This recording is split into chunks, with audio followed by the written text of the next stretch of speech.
గత బీఆర్ఎస్ పాలనపై మండిపడ్డారు రాష్ట మంత్రి తుమ్మల నాగేశ్వరరావు. ప్రజా ఆస్తులను కబ్జా చేసి వారిని అనేక రకాలుగా ఇబ్బందులు పెట్టారన్నారు.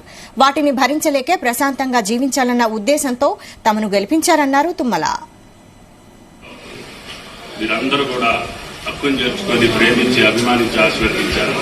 భవిష్యత్తులో కూడా ఇదే ఆనందం, ఇదే సంతోషం, మీ యొక్క గౌరవ మర్యాదల్ని, మీ యొక్క కీర్తిని ఖమ్మం నియోజకవర్గమే కాకుండా ఖమ్మం జిల్లా ప్రజలు తెలంగాణలో మేటిగా ఉండాలని, అందరికీ ఆదర్శంగా ఉండాలని, ఖమ్మం పట్టణానికి పాటు ఖమ్మం జిల్లా యొక్క అన్ని వనరుల్ని సద్వినియోగం చేసే అవకాశం మళ్లీ భగవంతుడు నాకు కల్పించాడు.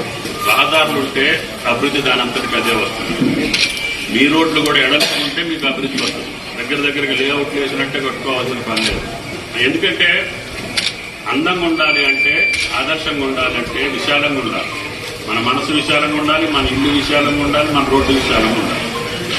కాబట్టి దయచేసి ఖమ్మం పట్టణంలో దీన్ని ఇంకా అభివృద్ధి చేసే కార్యక్రమాలు ఎయ్యుంటాయి. మీకు స్థానిక సమస్యలు ఉంటే తీసుకురండి. లేదు ఖమ్మం పట్టణానికి ఇది చేస్తే బాగుంటుంది అనుకుంటే అది కూడా నాకు శక్తి ఉన్న కాడికి చేసే అవకాశం ఇస్తారు. మీరు ఎన్నికల్లో ఒకటే అడిగారు, ఈ పోలీసు నిర్బంధం మాకొద్దు, ఈ యొక్క దగాకోర విధానం వద్దు.